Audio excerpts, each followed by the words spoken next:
Hi guys, Bob Otto here, physical therapist for Run Your Personal Best. Today we're going to talk about another common running related injury, which is Achilles tendinopathy. Obviously when we're talking about Achilles tendinopathy, we're talking about the Achilles, right? With that Achilles, we have two major muscles that make up that Achilles tendon, one being the gastrocnemius, which is the main muscle of that lower leg, followed by the soleus, which is a little bit deeper in there and lower in that leg. The gastroc helps us with push off, right? Toe off when we run, and the soleus helps us with stability during that mid stance with our run. The presentation with Achilles tendinopathy, obviously you're going to have some tenderness right in that Achilles tendon, and a lot of times you have this fibrotic feeling and an obvious lump in there when it's really bad. The reason that we're susceptible to this Achilles tendinopathy, again with runners, it is an overuse injury. You hear that from me a lot. But two major reasons that, we're kind of susceptible to that is that any kind of tendon, especially the Achilles, there's not much blood supply in there. When you think about a bone, you have nice blood supply, ample blood supply. Muscle, there's a little bit less blood supply, and then tendon, there's even less.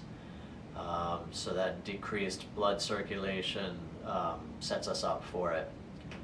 Also, this is something that tends to happen with our older runners, unfortunately, because there's even less blood supply. The vascular system is even more poor with our older runners. So sorry about that.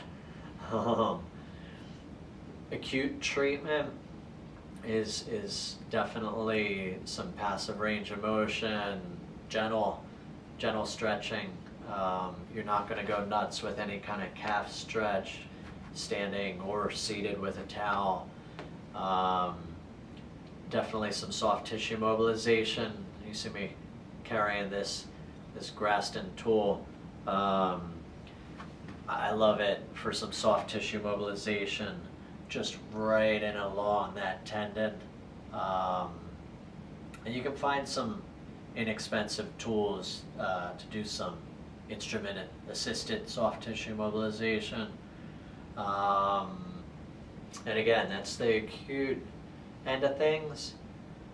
Unfortunately, this is one of the injuries that I will prescribe rest for, and runners don't want to hear it, but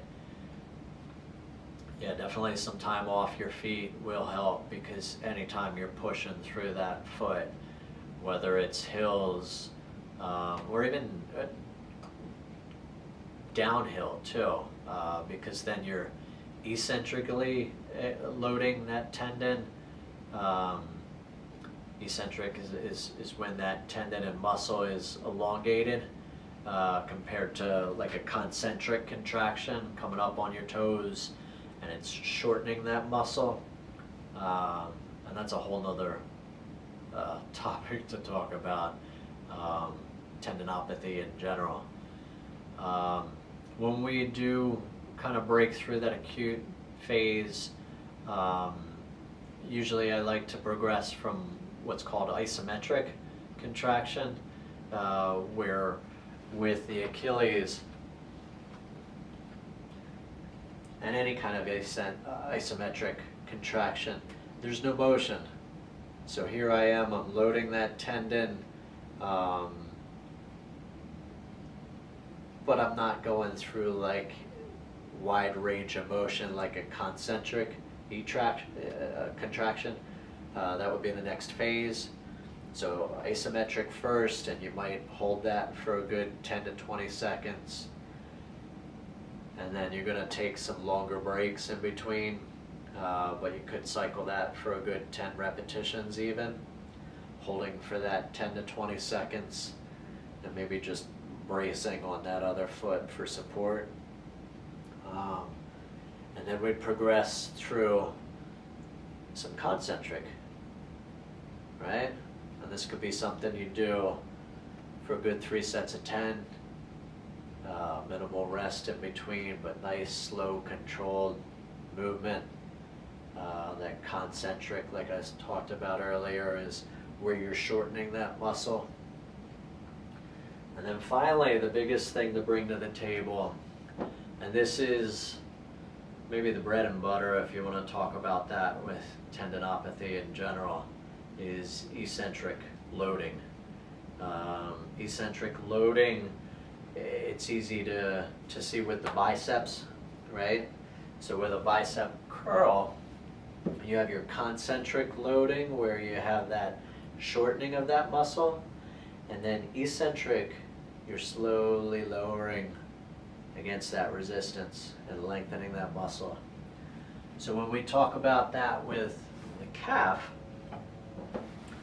you can use bottom step at home, and you might come up with both feet, right? And then just lower with the one leg that's nagging you, right? Up with both, and come down nice and slow on the one.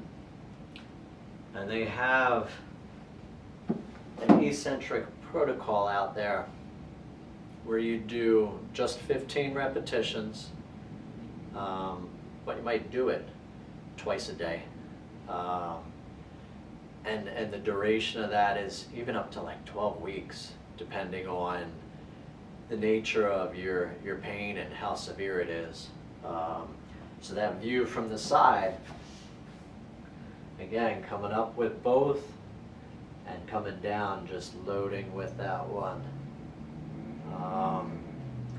When that does become easy, because usually you can work with more load with the eccentrics, you might use like a dumbbell, right? And again, you know, from the view from the side is up with both and come down nice and slow and controlled with the other. Coming up and right down nice and slow. And the purpose with these eccentrics is you want to get to a load that is a load that you can't do concentrically. And that's something that takes some experimentation with.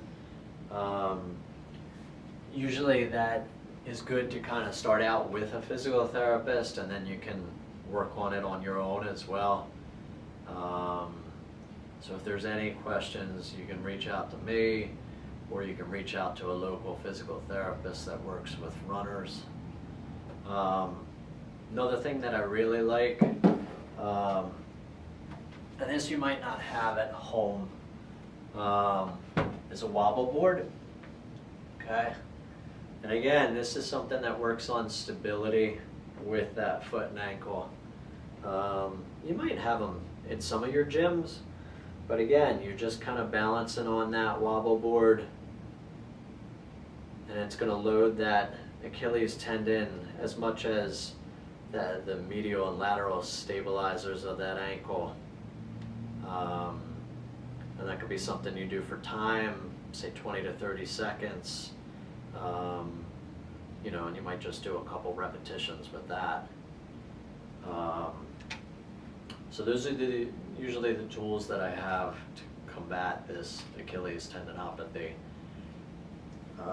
Again, if there's any kind of questions, you can reach out to me or Corey at Run Your Personal Best. Okay, I hope that's helpful, and good luck.